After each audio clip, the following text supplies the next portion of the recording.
Segment and supply online.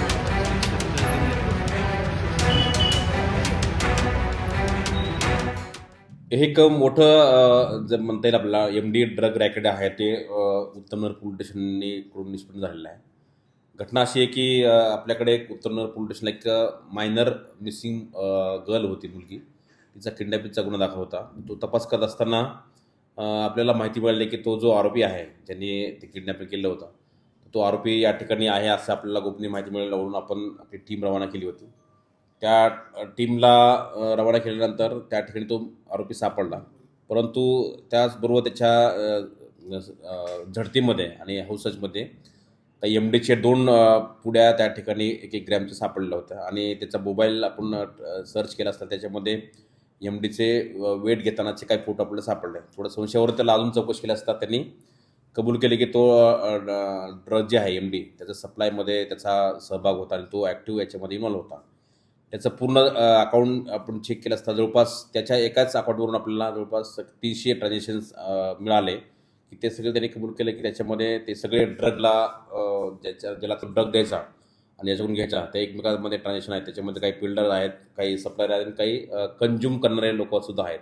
जवळपास आपल्याला 300 transaction त्याच्या फक्त एक 4 महिन्याचे ट्रान्झॅक्शन मिळाले. आता याच्यामध्ये जर बॅकवर्ड लिंकेजला आपण गेलं तर त्याच्यात अजूनसुद्धा ट्रान्झॅक्शन आपल्याला मिळतील आणि याच्यामध्ये ही फक्त एक लाईन आहे. त्यानंतर आपण थोडा तपास पुरवठा केला असताना काही आपल्याला नावं मिळाली. जवळपास एक 8 नावं मेजर निष्पन्न झाले. ते याच्यामध्ये इन्व्हॉल्व असल्याचं निष्पन्न झालं. त्याच्यामध्ये एक भैया ताडे आहे, तो दुसरा एक दहिबाती त्याला पण आपण अरेस्ट केला. एक नायर नावाचा आरोपी आहे, एक जतीन कदम म्हणून आहे वारीचाच. अशी 4 आरोपी आपण त्या दिवशी अटक केली. अजून 4 अजून फरार आहेत. त्याच्यासाठी टीम आपण रवाना केल्या आहेत.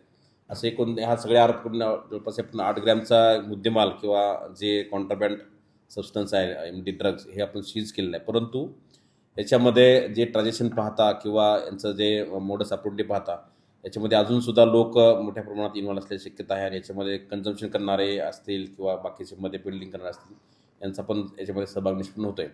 आता यांची मोडस अशी होती की हे जे ऑर्डर करायचे ड्रगचे ते हे पोर्टरमार्फत हे त्याची डिलिव्हरी मागवायचे आणि या पोर्टर थ्रू ते डिलिव्हरी केल्यानंतर मग त्या जो कन्झ्युमर आहे त्याच्याकडे ते पोचते करायचे.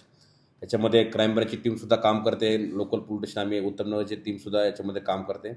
काल त्या आरोपींना कोर्टात हजर केलं. त्यांची जवळपास 8 दिवस कोर्टाने त्यांची PCR मंजूर केलेली आहे. याच्यामधले जे बाकी आरोपी आहेत त्यांचा शोध सुरू आहे आणि याच्यात लवकरच यातले आरोपी सापडतील.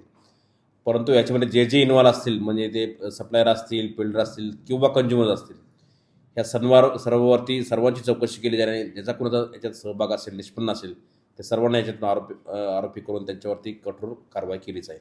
याचं वय काय आहे आणि तो नेमका काय करतोय? शिक्षण घेतोय का नोकरी करतोय? नाही, हा राठोड जो आहे स्वप्न राठोड जो आहे तो राठ्या तो 28 वर्षाचा आहे. तो असं काही खास काही काम करत नाही. परंतु त्याच्यावरती त्याचं गुन्हेगारी रेकॉर्डसुद्धा आहे. जवळपास त्याच्यावरती पूर्वीचे गुन्हे पण दाखल आहेत आणि ज्याच्याकडून तो आणायचा त्याचासुद्धा रेकॉर्ड आहे आणि हे दोन्ही आरोपी मागच्या 2-3 वर्षापूर्वी येरवडा जेलमध्ये असताना त्यांची ओळख झाली होती आणि त्याच ओळखीच्या याच्यातून त्यांचं कम्युनिकेशन किंवा त्यांचं एकमेकांचा ओळख आणि ओळखीतून हा सगळा व्यवहार झाल्याचे निष्पन्न होत आहे.